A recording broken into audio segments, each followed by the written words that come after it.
let us introduce ourselves. By the way, I am Karen Valerie. I am Sayogan Nalima.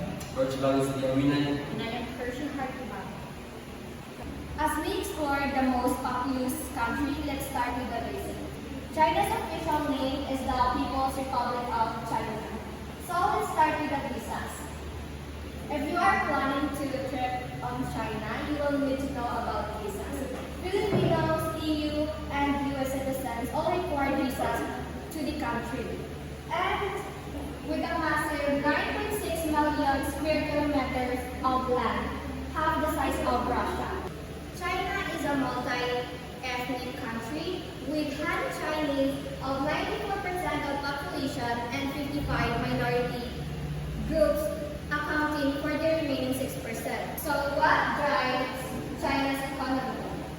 Key industries include agriculture, mining, defense, and textiles. And the last one is the electronics. Mandarin Chinese is the primary language, and the translator is recommended for important communications. The official currency of China is the yuan and also known as renminbi. China is officially atheistic, but there are state-registered religions like Taoism, Buddhism, Islam, and Roman Catholicism. The four inventions of ancient China, identified by Joseph Needham, are paper, compass, gunpowder, and printing. Each of these inventions had a profound impact on human civilization. Next is the ancient China, the oldest living civilization.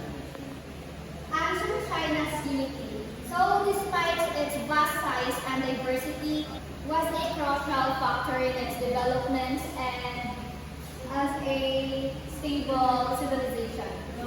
Okay, let's take a look at the demographics. Rebuild Han people make up 94% of the population, and Mandarin Chinese is the primary language spoken. My last topic of our topic is the dynasty cycle. So, Chinese dynasty timeline or diagram. Dynasties came and went every few hundred years. And then the cycle of rise, decline, and replacement and corruption is also reviewed. The Chinese Empire, 4,000-year history. Ancient Chinese civilization has passed for 4,000 years. This undefined longevity and resilience is because of the works of Confucius. Confucius was born around 300 BC. His name was Kongzi, or Confucius, emphasized proper behavior and social hierarchy.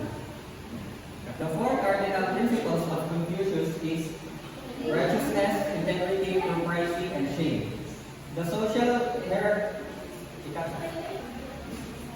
These guidelines for proper behavior emphasize virtues like respect, honesty, and empathy. These virtues are also known as Li and Ren, which are considered the foundation of social harmony. These ideas demonstrated resilience for over 2,000 years, which made Middle Kingdom, or also known as China, survive and endure despite facing numerous invasions, famine, and new dynasties inserting itself over time.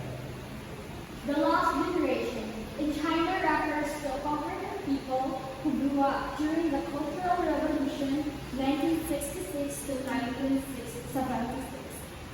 The lost generation refers to the young people who came of age during the Cultural Revolution, specifically those who were deprived of education and opportunities. Government institutions, interlocking state and party hierarchies similar to the Soviet Union. Government institutions. China's government institutions are structured in a hierarchical system with the Communist Party of China holding supreme authority. China's government and culture. The one-party system. China's one-party system is a unique political structure with the Communist Party of China, or the CPC, holds sole power and authority. Confucianism in modern China reflects the enduring influence of Confucianism in Chinese culture. Confucianism has a profound impact on modern China, shaping the country's values, social norms, and institutions. China's blend of tradition and modernity. China is a country with a rich cultural history that spans thousands of years. While it embraces modern technology and innovation, it is West. Ping An insurance company lobby features paintings of Confucius and Isaac Newton, symbolizing the fusion of Eastern and Western ideologies. Confucius represents Chinese traditional values which emphasize harmony, respect, and filial piety. Isaac Newton is associated with Western thought, which focuses on science, reasons, and Western thought. The next one is the dust of traditional values.